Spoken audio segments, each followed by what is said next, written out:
Welcome to another Arkansas Wild Man Survival. Today we're making brownies from curly dock flour. We got our pan here all greased up. Here's our brownie mix, and I'll have the recipe for it down in the link.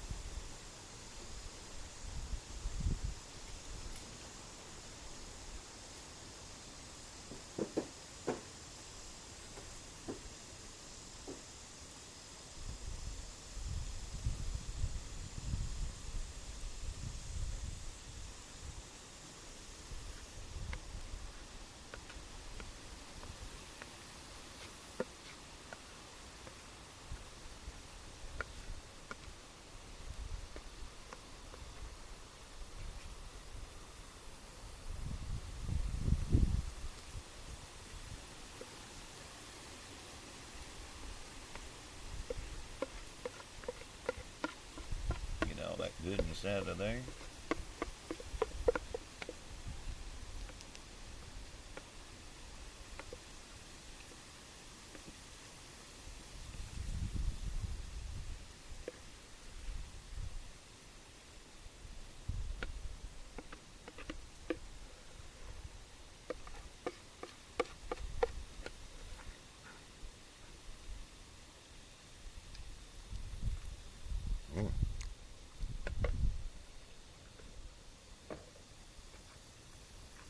Of course, we got to have our pecans.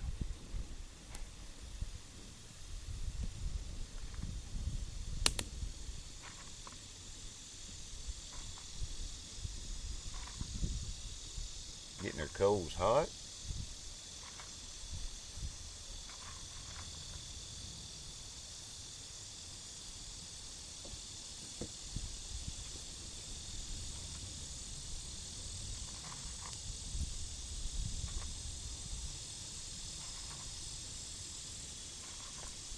Now you can mix these in with your brownie mix or just put them on top like I'm doing. It's totally up to you. Tomorrow I'm doing a cast iron Wednesday and I'm baking my first cake. I've done many pies. These be the first brownies I ever did in a Dutch oven over an open fire. And tomorrow will be my first cake I've done over an open fire in a Dutch oven.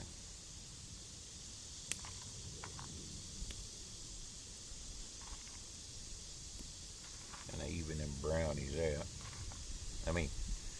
Pecans out.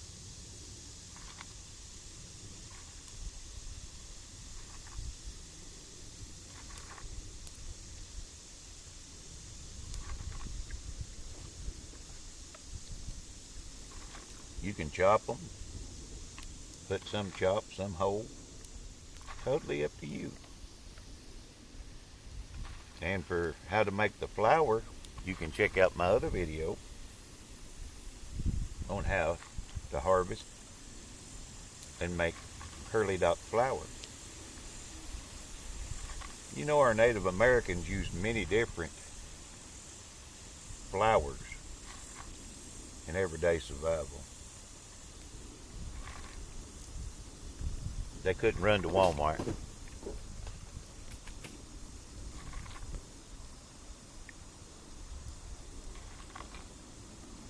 And it's important that we learn these skills. I've made flour from pine bark,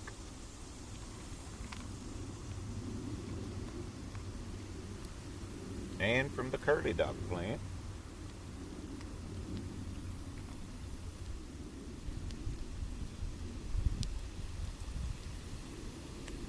Which is this right here.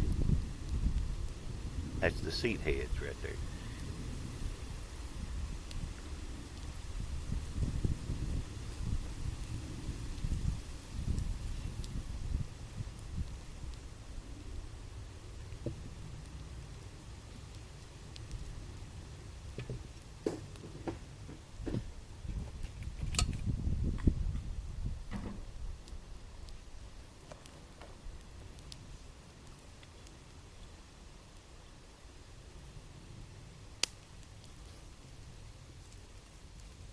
to get my old saw out today and cut me some more wood.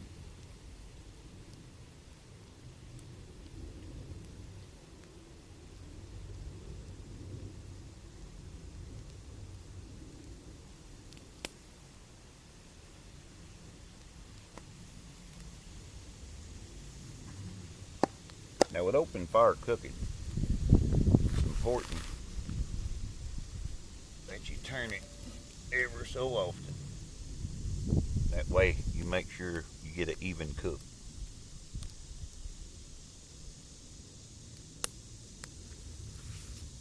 I gotta clean this big boy up today.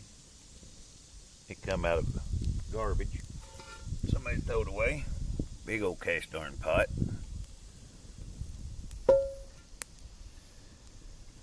Nothing wrong with it, just needs some seasoning, some TLC.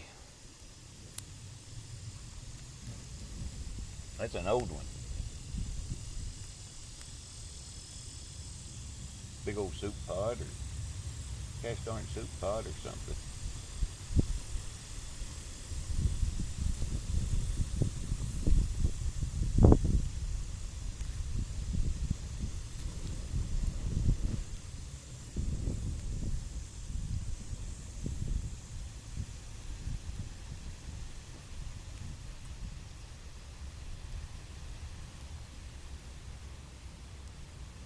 The curly dop also provides us with fresh greens, nutrient-rich greens in the springtime.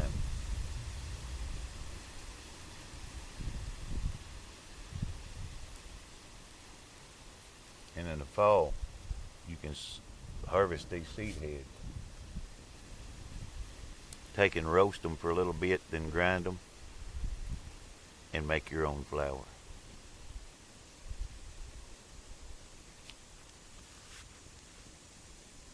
For cakes, breads, brownies.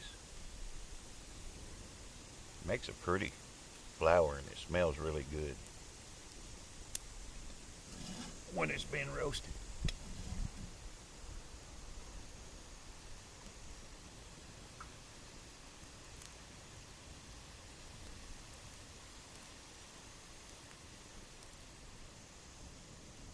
Now I'm going to cook this bottom for a little while, then I'll put coals on top for a little while.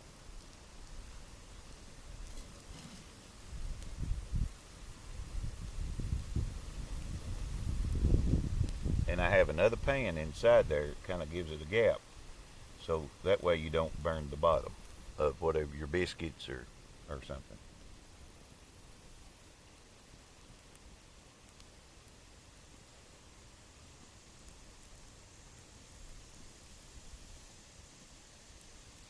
It's a skill doing this over the fire. And you will make mistakes, even if you're professional. But the more you practice and do these things, the better you are. And the more sufficient you'll be. Our ancestors didn't have stoves to cook on, they cooked on wood fires. Usually in the hearths of their other homes.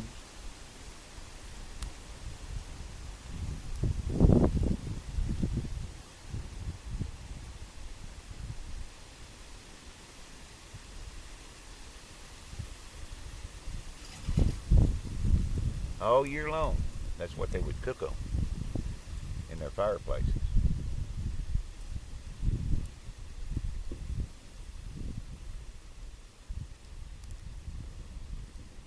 We're going to let this go for about 30 minutes, 30 to 40 minutes, because it's hard to gauge. That says in a conventional oven 350, but the fire, there's no gauging the heat, so you have to check more often.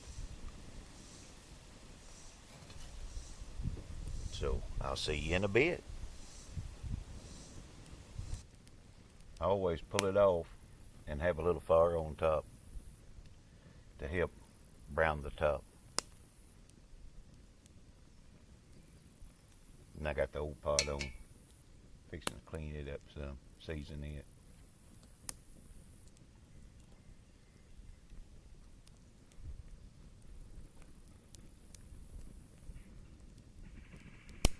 just a few tips from the wild man on your open fire cooking.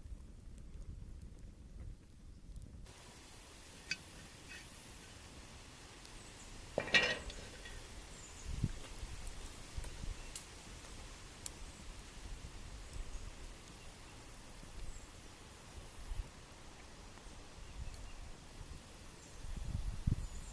believe our brownies is done. Let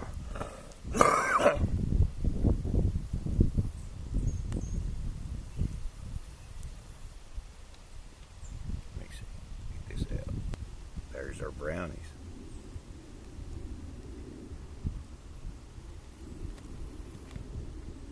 Anytime you cook bread over an open fire, it is a lot moisture. I don't know what it is, but biscuits are so moist and delicious in the Dutch oven.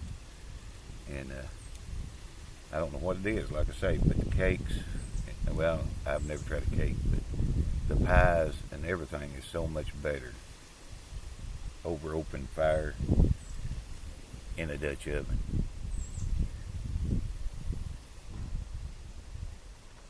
But from this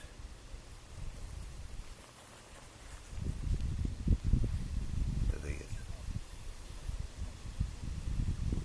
Thanks for watching Arkansas Wild Man Survival. In just a minute, I'm going to cut a slice and I'll show it to you.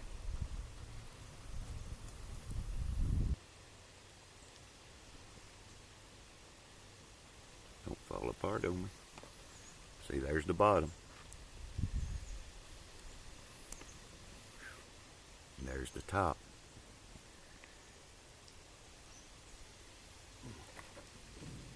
Now, for the taste test.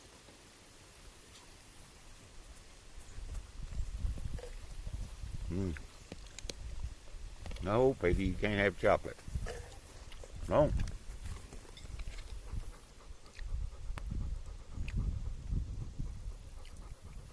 It's good. Thanks for watching.